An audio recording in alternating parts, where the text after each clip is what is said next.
तो हेलो नमस्कार जय हिंद। स्वागत करते हैं शिवम जी एस एकेडमी में। तो कैसे हैं आप सभी? आशा करते हैं स्वस्थ होंगे, मस्त होंगे। तो मैं फिर से बता देना चाहता हूं कि ये क्लास ऑल कॉम्पिटिटिव एग्जाम जैसे एसएससी हो गया, रेलवे हो गया, स्टेट एग्जाम हो गया जैसे UP police, Delhi police, MP police, Haryana police, अभी बिहार चुनाव की वजह से अनेक वैकेंसी आई हैं। तो ये क्लास ऑल कॉम्पिटिटिव एग्जाम के लिए महत्वपूर्ण होगा। ये क्लास पूरा फाउंडेशन क्लास है, मतलब ये क्लास जीरो से हीरो तक पढ़ाया जाएगा। तो आप लोग, हमने कल चर्चा किया था इतिहास, जिसे इंग्लिश में हिस्ट्री कहते हैं। तो देखिए, इतिहास एक बड़ा सब्जेक्ट है। कल हमने चर्चा किया था इतिहास के बारे में कि इतिहास क्या है, इतिहास के जनक या इतिहास के पिता कौन थे, उनका निवास स्थान कौन था और उनका पुस्तक कौन सी थी। हमने ये कल चर्चा कर चुका है। देखिए, इतिहास एक बड़ा सब्जेक्ट है। तो इतिहास को हम तीन भागों में बांट के पढ़ते हैं। पहला कौन सा? प्राचीन भारत का इतिहास। दूसरा कौन सा भाग है? मध्यकालीन भारत का इतिहास। और तीसरा कौन सा भाग है? आधुनिक भारत का इतिहास। देखिए, सबसे पहले हम इतिहास को तीन भागों में बांट के पढ़ते हैं। पहला कौन सा है? प्राचीन भारत का इतिहास, जिसे इंग्लिश में एशियन हिस्ट्री कहते हैं। और दूसरा क्या है? मध्यकालीन भारत का इतिहास, जिसे इंग्लिश में मिडाइवल हिस्ट्री कहते हैं। और तीसरा क्या है? आधुनिक भारत का इतिहास, जिसे इंग्लिश में मॉडर्न हिस्ट्री कहते हैं। ठीक है। तो देखिए, हम लोग कल से प्राचीन भारत का इतिहास स्टार्ट किए थे। तो हमने कल सिलेबस लिखवाया था। एक मिनट।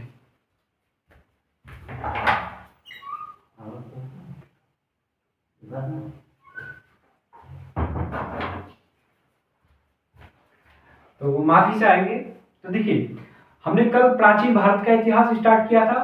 तो देखिए, प्राचीन भारत का इतिहास हमने सिलेबस लिखवाया था। जब हम प्राचीन भारत का इतिहास पढ़ाएंगे तो उसका सिलेबस लिखवाएंगे। जब मध्यकालीन भारत का इतिहास पढ़ाएंगे तो उसका सिलेबस लिखवाएंगे। जब आधुनिक भारत का इतिहास पढ़ाएंगे तो उसका सिलेबस लिखवाएंगे। तो हमने कल प्राचीन भारत का इतिहास पढ़ना स्टार्ट किया, तो हम उसका कल विधिवत पूर्वक सिलेबस लिखवाए। कल हमने सिलेबस लिखवा दिया है। यदि आप लोग पहला वीडियो नहीं देखे हैं तो आप लोग शिवम जीएस एकेडमी में जाइए और पहला वीडियो देखिए। ठीक है। तो कल हमने सिलेबस लिखवा दिया है। उसके बाद इतिहास का वर्गीकरण किया था।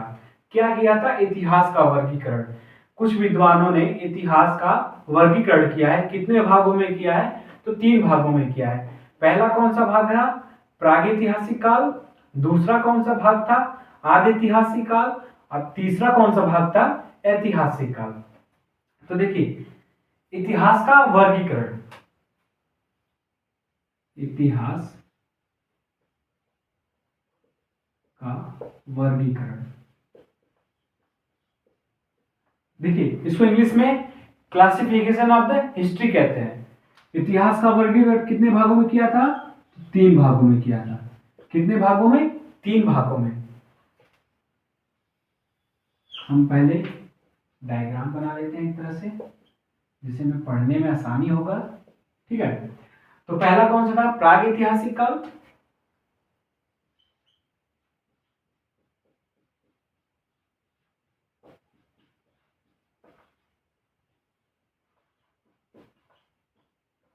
और दूसरा कौन सा था? आदिऐतिहासिक काल।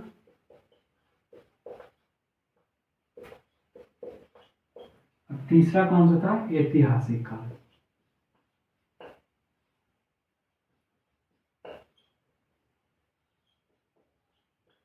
जिसे इसको प्रागैतिहासिक को प्री हिस्टोरिक पीरियड कहते हैं।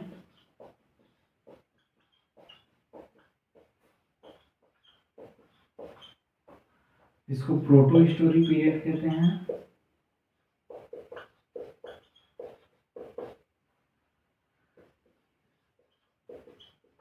और इसको हिस्टोरिक पीरियड कहते हैं। ठीक है। तो देखिए, हमने कल इतिहास का वर्गीकरण किया था। कितने भागों में? तीन भागों में। पहला पहला कौन सा भाग था? प्रागैतिहासिक काल। दूसरा कौन सा भाग था? आदिऐतिहासिक काल। और तीसरा कौन सा भाग था? तो ऐतिहासिक काल। कौन सा? ऐतिहासिक काल। तो हमने कल प्रागैतिहासिक काल बताया कि क्या होता है, आदि ऐतिहासिक काल बताया कि क्या होता है, और ऐतिहासिक काल बताया कि क्या होता है। मैं फिर से रिवीजन करा देता हूं। तो प्रागैतिहासिक काल मतलब लिखित साक्ष्य नहीं मिले। प्रागैतिहासिक काल क्या था? तो प्रागैतिहासिक काल में लिखित साक्ष्य नहीं मिले। क्या? लिखित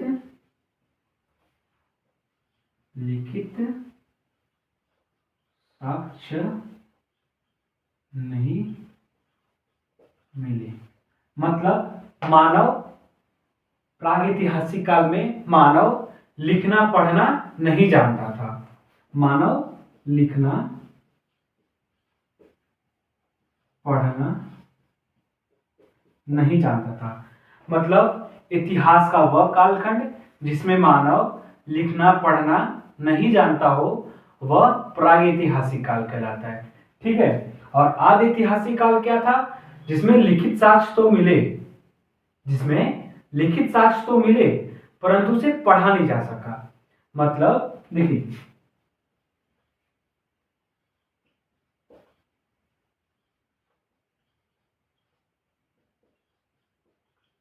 लिखित साक्ष्य तो मिले परंतु उसे पढ़ा नहीं जा सका।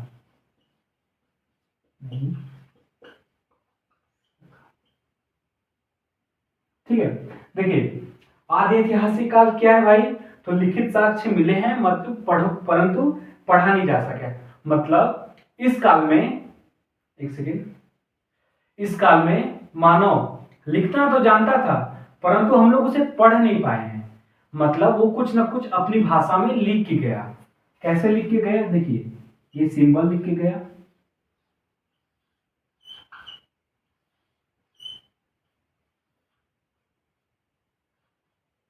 एक तरह से भाव चित्रात्मक लिपि कहते हैं।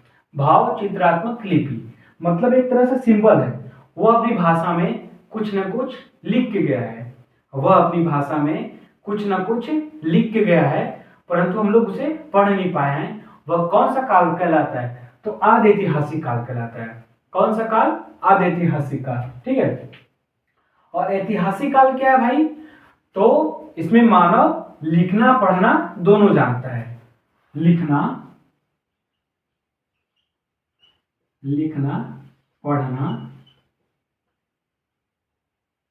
दोनों जानता है। मतलब इस काल में मानव सभ्य हो गया था, लिखना भी जानता था, पढ़ना भी जानता था। ठीक है। तो इतिहास का वह कालखंड जिसमें मानव लिखना पढ़ना दोनों जानता हो, वह कौन सा कालखंड कहलाता है? तो ऐतिहासिक काल कहलाता है। तो हमने ये देखिए, मैं फिर से रिवीजन कर देता हूँ। प्रागैतिहासिक काल क्या है? तो लिखना पढ़ना दोनों जानता है मानव। मतलब प्रागैतिहासिक काल में मानव लिखना पढ़ना, सॉरी सॉरी मैंने गलत बोल दिया। प्रागैतिहासिक काल क्या है भाई? तो प्रागैतिहासिक काल में मानव लिखना पढ़ना नहीं जानता है। और आदि ऐतिहासिक काल क्या है? जिसमें मानव लिखा परंतु उसे हम पढ़ नहीं पाए। और ऐतिहासिक काल क्या है भाई? तो लिखना पढ़ना दोनों जानता है। ठीक है। तो इसको इरेज करते हैं हम। सबसे पहले कौन सा टॉपिक है? प्रागैतिहासिक काल। हम पहला का टॉपिक पढ़ेंगे तो प्रागैतिहासिक काल पढ़ेंगे। ठीक है। तो हम इरेज करते हैं इसको।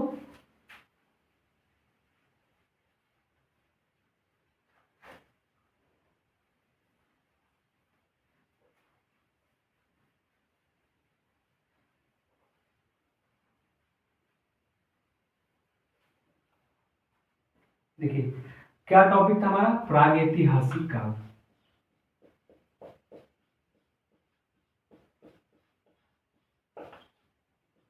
प्रागैतिहासिक काल। देखिए, प्रागैतिहासिक काल, प्रागैतिहासिक काल को हम पाषाण काल भी कहते हैं। प्रागैतिहासिक काल को हम पाषाण काल भी कहते हैं। देखिए, प्रागैतिहासिक काल का भी वर्गीकरण किया गया है। प्रागैतिहासिक काल को भी बांटा गया है। प्रागैतिहासिक काल को 3 भागों में बांटा गया है। कितने भागों में? 3 भागों में। प्रागैतिहासिक काल को मैं यहां पे लिखता हूं, प्रागैतिहासिक प्रागैतिहासिक काल को 3 भागों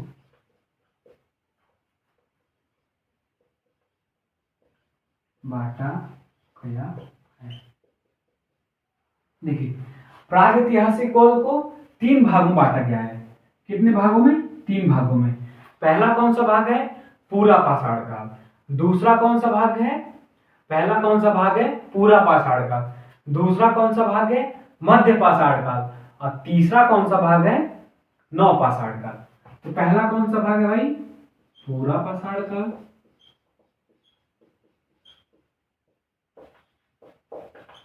पूरा पाषाण काल। और दूसरा कौन सा भाग है? तो मध्य पाषाण काल।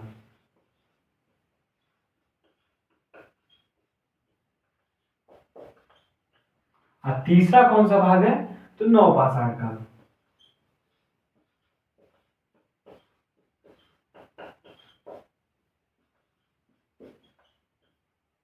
ठीक है। प्रागैतिहासिक काल को भी 3 भागों में बांटा गया है। पहला कौन सा? पूरा पाषाण काल। दूसरा मध्य पाषाण काल। और तीसरा नवपाषाण काल। देखिए, पूरा पाषाण काल का भी समय सीमा होगा कि यह कब से कब तक चला है। और मध्य पाषाण काल का भी समय सीमा होगा कि कब से कब तक चला है। और नवपाषाण काल का भी समय सीमा होगा कि कब से कब तक चला है। ठीक है, इसका हम लिखवा देते हैं समय अवधि। देखिए, पूरा पाषाण काल। पूरा पाषाण काल इतिहास में ये वर्णित नहीं किया गया है कि कब से प्रारंभ हुआ है, परंतु ये वर्णित किया गया है, ये वर्णन किया गया है कि कब तक चला है। आप लोग नहीं समझे? मतलब पूरा पाषाण काल कब से प्रारंभ हुआ है ये वर्णन नहीं किया गया है, परंतु ये कब तक चला है ये वर्णन किया गया है। तो पूरा पाषाण काल अज्ञात से 10,000 BC, मतलब ईसा पूर्व।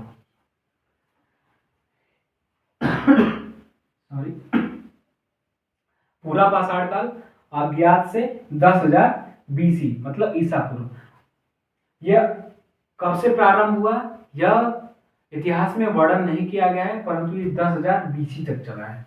ठीक है, आप लोग कंफ्यूजन ना होइए। ईस्वी क्या है, ईसा पूर्व क्या है, इसको हम आगे बताएंगे। ठीक है, आप लोग कंफ्यूजन मत करिएगा।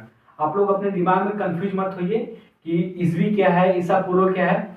तो इसके बाद हम ईस्वी और ईसा पूर्व में चर्चा करेंगे। ठीक है, तो पूरा पाषाण काल का समय सीमा क्या है? अज्ञात से 10,000 BC तक। और मध्य पाषाण काल का समय सीमा क्या है? 10,000 BC से, मतलब 10,000 ईसा पूर्व से 4,000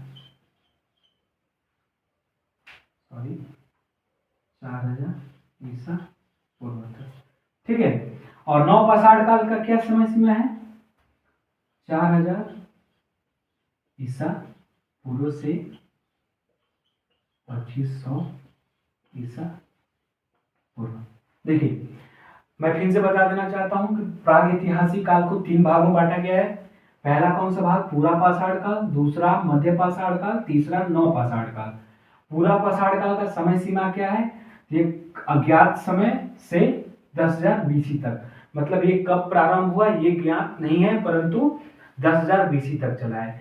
और मध्य पाषाण काल कब से कब तक चला? तो 10,000 BC से, मतलब 10,000 ईसा पूर्व से 4,000 ईसा पूर्व तक चला। और नवपाषाण काल कब तक चला? तो 4,000 ईसा पूर्व से 2500 ईसा पूर्व तक चला। तो आप लोग को समझ में आया? तो आप लोग इसको अपने कॉपी में नोट करिए। क्या करेंगे? अपने कॉपी में नोट करेंगे। देखिए, मैं कल भी बताया था और मैं आज भी बता देना चाहता हूं कि एक विद्यार्थी का असली कमाई उसका खुद की मेहनत, उसका खुद का नोट्स होता है। तो आप लोग ये मत करिएगा कि अरे यहाँ पे तो लिखवाया जा रहा है, चलो कहीं लिख लेंगे। नहीं, अब आप लोग अभी पढ़ रहे हैं तो अभी आप लोग नोट करिए, क्योंकि देखिए एक बैच आएगा, यही बैच एक समय पर बैच आते हैं, एक समय के साथ बैच की वैलिडिटी खत्म हो जाती है और बैच खत्म हो जाता है, परंतु अंततः हमारे पास खुद की मेहनत, खुद का नोट्स होता है। ठीक है, तो आप लोग नोट्स बनाइएगा। आप लोग ये गलती मत करिएगा कि नोट्स नहीं बनाना है। नोट्स बनाना है और खुद का बनाना है नोट्स। ठीक है, आप लोग इसको नोट्स करिए।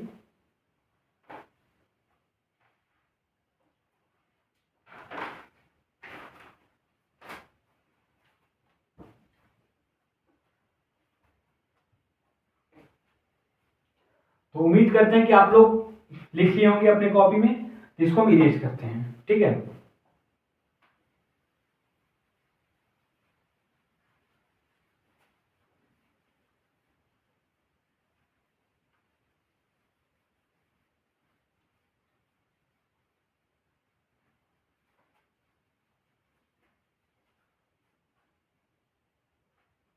तो देखिए, प्रागैतिहासिक काल का पहला कौन सा टॉपिक था?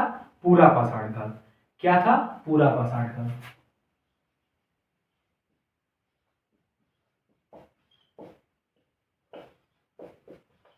पूरा पाषाण, इसका समय सीमा क्या था भाई? तो अज्ञात। हाँ, हमने बोला कि ईसवी क्या है, ईसा पूर्व क्या है, उस पर हम चर्चा करते हैं। ठीक है, तो हम आइए देखते हैं ईसवी क्या है। ईसवी और ईसा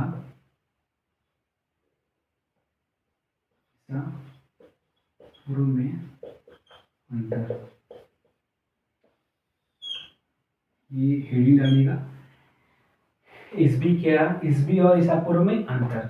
देखिए, आप लोगों ने नाम सुना होगा ईसा मसीह। क्या? ईसा मसीह।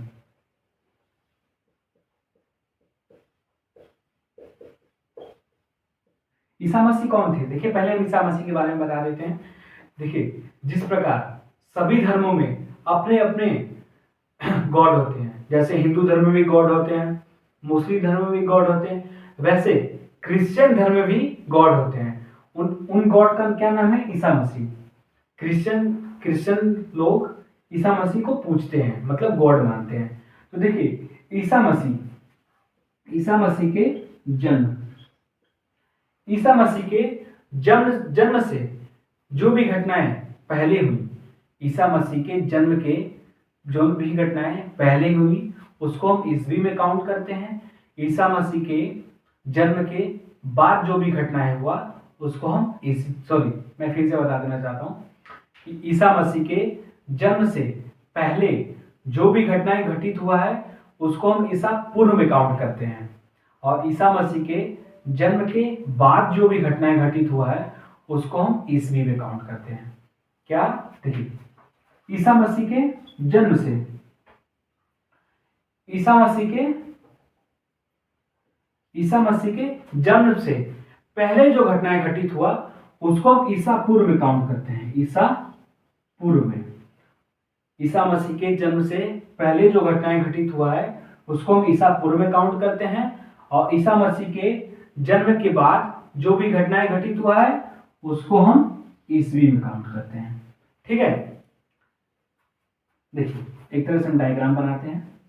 इनका मान लीजिए जन्म हुआ है, जन्म के बाद जो भी घटनाएं घटित हुआ है, उसको हम ईसवी में काम करेंगे। और जन्म के पहले जो भी घटनाएं घटित हुआ है, इसको हम ईसा पूर्व में। ठीक है, आए समझ में आपको? तो इतना समझ में आया कि ईसवी क्या है, ईसा पूर्व क्या है। देखिए, ईसवी को हम एडी भी बोलते हैं। एडी इंग्लिश में बोलते हैं, इसका इंग्लिश होता है एनो डोमिनी। ठीक है, मैं सही से लिख देता हूं, एनो डोमिनी। और ईसवी को क्या बोलते हैं? ईसा पूर्व को बीसी, बिफोर क्रिस्ट बोलते हैं। ईसा पूर्व को इंग्लिश में बीसी बोलते हैं और ईसवी को एडी बोलते हैं। ठीक है, उम्मीद करते हैं समझ में आया होगा आपको। तो हम इरेज करते हैं। ठीक है,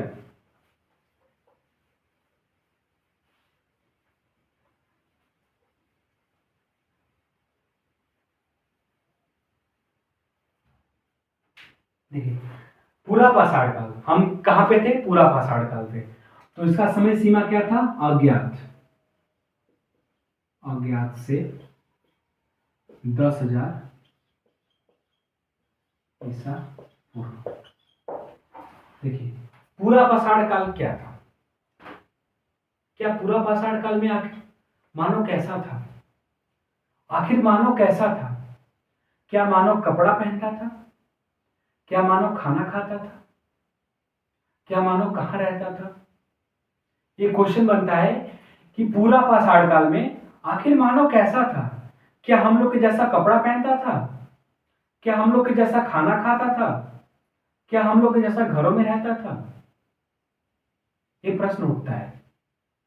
तो इसका एक ही उत्तर आता है, नहीं। क्या? नहीं। हम लोग के जैसा ना कपड़ा पहनता था, ना हम लोग के जैसा खाना खाता था, ना हम लोग के जैसा घरों में रहता था। तो मानो कैसा था? प्रश्न उठता है कि आखिर मानव कैसा था। ठीक है, तो उस समय का मानव शिकार करता था, जो भी चीज मिल जाते थे वो खा लेता था। मैं उसको लिख देता हूं, विधिवत पूर्वक उसको मैं लिख देता हूं। ठीक है, पूरा पाषाण काल में, देखिए पूरा पाषाण काल को हम पत्थरों का युग भी कहते हैं। क्या? पत्थरों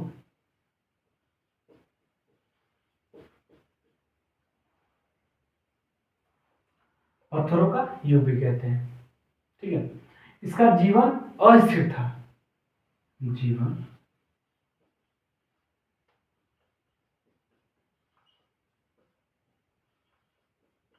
जीवन अस्थिर था, मतलब आज मानो यहां पे है, तो कल मानो कहीं और रहेगा, परसों मानो कहीं और रहेगा।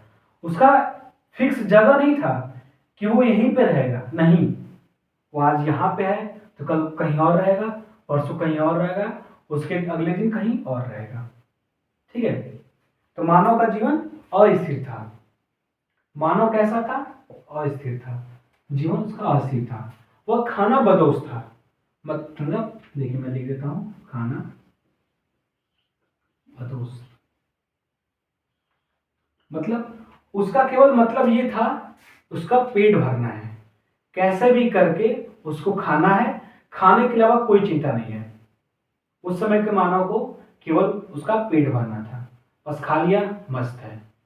उसको ये मतलब नहीं है कि मुझे यूपीएससी क्रैक करना है, मुझे पीसीएस क्रैक करना है, मुझे ये घर बनाना है, ये बंगला बनाना है, ये जमीन लेना है, कोई मतलब नहीं है, कोई मतलब नहीं है। बस उसका पेट भर गया, काफी है। बस उसका पेट भर गया, काफी है। इसलिए उसको हम बोलते हैं खाना बदोश था, मतलब वह केवल खाता पीता था। ठीक है, खाना बदोश था। शिकार का अल्प ज्ञान था। शिकार का अल्प ज्ञान, देखिए उसको शिकार करने भी अच्छे से नहीं आता था। उसको शिकार का अल्प ज्ञान था, मतलब कि वो थोड़ा मोड़ा जानता था शिकार करना, जैसे कि मतलब किसी जानवर को कैसे भी मार के हम खा लें। उसको नहीं कि हमको गर्दन पे ही मारना है, उसको पेट में भी ही मारना है, नहीं। उसको ये टारगेट है, उसको मारना है, खाना है, बस ये, बस इतना ही उसको ज्ञान था। शिकार का अल्प ज्ञान था, शिकार का अल्प ज्ञान था। ठीक है,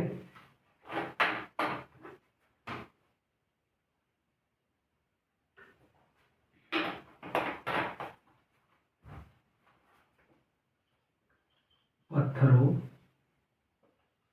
का उपयोग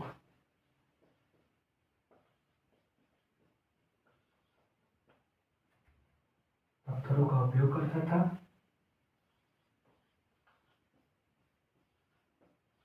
मांस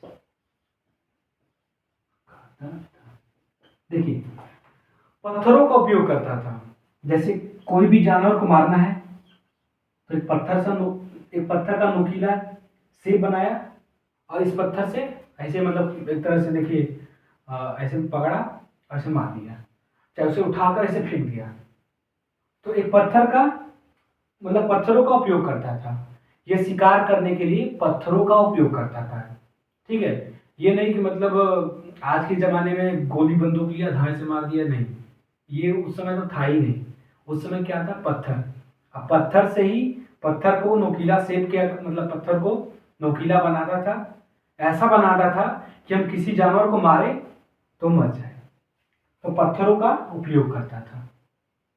ठीक है, वह कच्चा मांस खाता था, मतलब वह ये नहीं कि मतलब उसको फ्राई कर रहा है, आज की जैसा इंसान जैसे कोई भी कुछ मतलब मांसाहारी चीज बनाता है तो आगे 4 आली फ्राई करेगा, ये कड़ी उड़ी बनाएगा तब खाएगा। तो नहीं, उस समय का मानव क्या था, शिकार किया, मिला, कच्चा खा गया।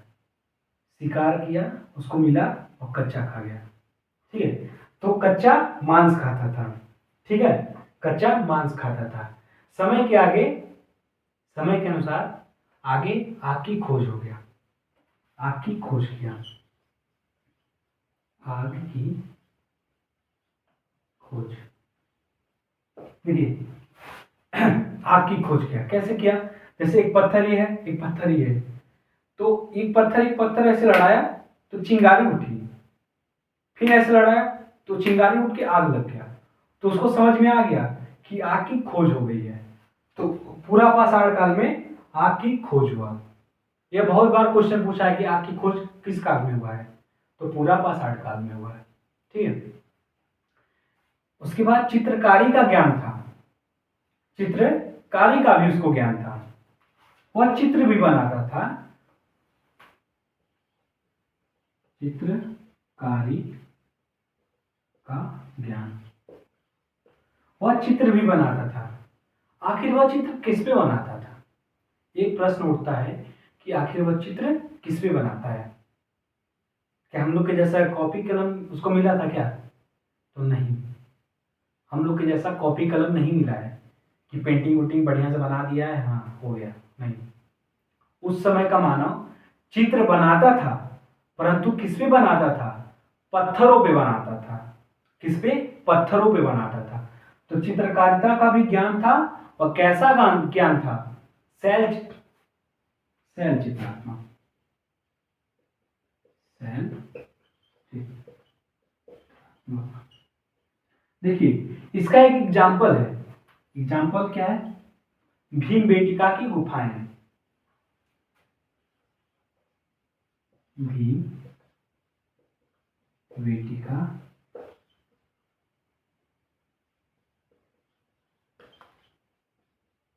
भीमबेटका की गुफाएं, इसको महाभारत कालीन गुफाएं भी कहते हैं। इसको क्या बोलते हैं, महाभारत कालीन गुफाएं।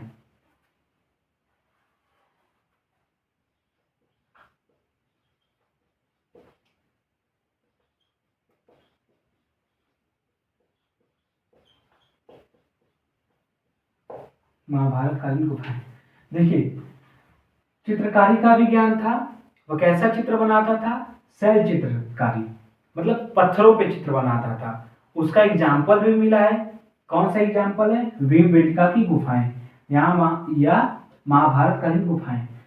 ठीक है, यह कहाँ पे मिला, मध्य प्रदेश के रायसेन जिले में। जैसे देखिए यूपी में, उत्तर प्रदेश, यूपी में वाराणसी जिला है, चंदौली जिला है, वैसे ही रायसेन जिला है, मध्य प्रदेश में रायसेन जिला है। तो भीमबेटका की गुफाएं रायसेन जिला में मिला है, मध्य प्रदेश के, मध्य प्रदेश के रायसेन जिला। इसको कब खोजा गया, तो 1957 से 58, 1900 खोजा, कब खोज हुआ भाई, तो 1957 58। ठीक है, कब खोज हुआ, 1957 58। खोजा कौन, वीएस वाकड़कर,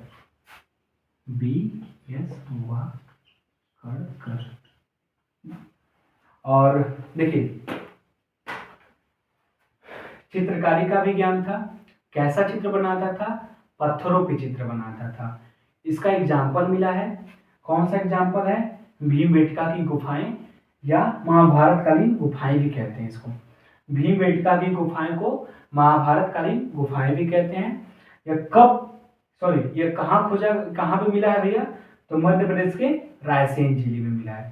कहाँ पे भीमबेटका की गुफाएं हैं, तो मध्य प्रदेश के रायसेन जिले में मिला है। ठीक है, ये कब खोजा गया, क्वेश्चन उठता है कि कब खोजा गया है, तो 1957 से 58 ईस्वी में खोजा गया है। इनको कौन खोजा है, वीएस वाकड़कर खोजे हैं। ठीक है, और भीमबेटका की गुफाओं को यूनेस्को में कब शामिल किया गया? यह क्वेश्चन आया है, प्रीवियस ईयर का क्वेश्चन है कि भीमबेटका की गुफाओं को यूनेस्को में कब शामिल किया गया? तो उसका उत्तर आता है 2003 में। कब यूनेस्को में शामिल किया गया? तो 2003 में।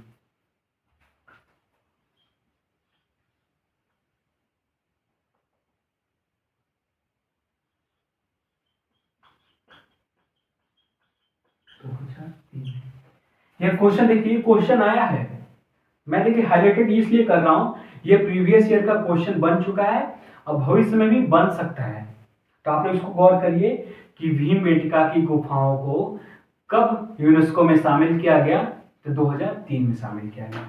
ठीक है, तो देखिए हम एक बार में फिर से रिवीजन करा देता हूं। पूरा पाषाण काल, इसका समय अवधि क्या है? अज्ञात, मतलब ये कब चालू हुआ पता नहीं है, परंतु 10,000 बीसी तक चला। ठीक, देखिए उस समय का मानव कैसा था? मैंने उस प्रश्न किया, उस समय का मानव कैसा था, कैसा कपड़ा पहनता था, कैसे रहता था, क्या खाना खाता था?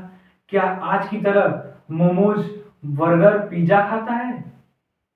क्या उस समय का मानव आज के मानव के जैसा मोमोज खाता है, बर्गर खाता है, पिज्जा खाता है, समोसा खाता है? नहीं।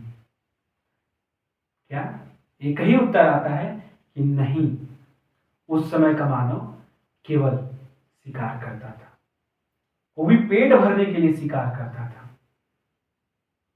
उस भी पेट भरने के लिए शिकार करता था। जीवन अस्थिर था, मतलब उस समय का मानव आज यहां पे रहा तो कल कहीं और है, परसों कहीं और है, अगले दिन कहीं और है, उसका जीवन अस्थिर था। खाना बदोश था, केवल उसको खाने से मतलब था कि हमारा पेट भर गया, बहुत बड़ी बात है। उसको ये चिंता नहीं थी कि 1.5 GB उसका रिचार्ज हुआ, 1.5 GB रोज आ रहा है तो उसको खत्म करना है, नहीं। उसको यूपीएससी क्रैक करना है, नहीं।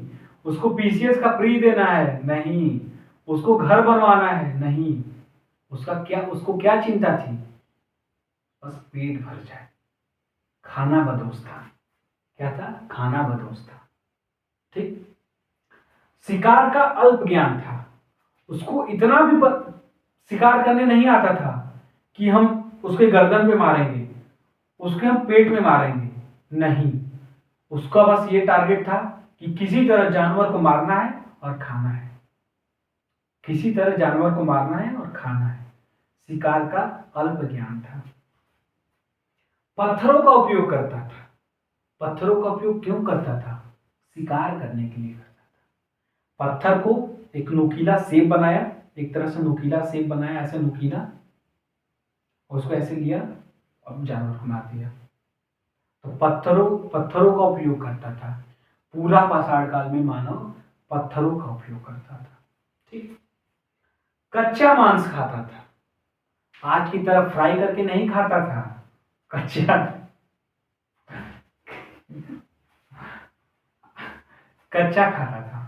सॉरी, आजकल के मानव जैसे फ्राई कर रहा है, मतलब अलग अलग विधि से बनाता है। आखिर मैं तो खाता नहीं हूँ मांस वांस, परंतु मैं कभी कभी देखता हूँ तो अजीब तरह से लोग बना रहे हैं मांस वांस। तो उस समय का मानव कच्चा मांस खाता था, उसको ये मतलब नहीं था कि फ्राई करना, ये करना, उसको आता ही नहीं था। बस शिकार किया, जानवर मिला, उठा के खा लिया, बस। आग की खोज हुई, समय के अनुसार आग की खोज किया।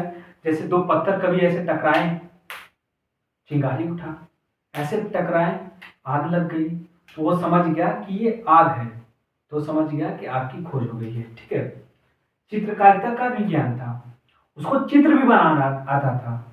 उस समय का मानव चित्र भी बनाता था। आप लोग याद देखिए, उस समय का मानव को चित्र भी बनाने आता था। चित्र किस पे बनाता था? पत्थरों पे बनाता था। किस पे बनाता था? पत्थरों पे। कैसी चित्रकारिता थी? शैल चित्रकारिता थी। इसका एग्जाम्पल मिला है, कौन सा एग्जाम्पल है? भीमबेटका की गुफाएं। भीमबेटका गुफाओं को महाभारत कालीन गुफाएं भी कहते हैं। यह कहाँ पे मिला? तो मध्य प्रदेश के रायसेन जिले में। जिस प्रकार यूपी में वाराणसी जिला है, चंदौली जिला है, मिर्जापुर जिला है, वैसे मध्य प्रदेश में रायसेन जिला है, वहां से भीमबेटका की गुफाएं मिली हैं। ठीक। और कब खोजा गया? तो 1957 में 1957-58 में खोजा गया। कौन खोजा? सबसे पहले क्वेश्चन बनता है कि कौन खोजा। ये क्वेश्चन बना है, कौन खोजा? वीएस वाकड़कर ने खोजा। और ये भी क्वेश्चन बना है कि भीमबेटका की गुफाओं को कब यूनेस्को में शामिल किया गया है। भीमबेटका की गुफाओं को कब यूनेस्को में शामिल किया गया है? तो 2003 में शामिल किया गया है। ठीक है, तो उम्मीद करते हैं आप लोगों को क्लास समझ में आया होगा।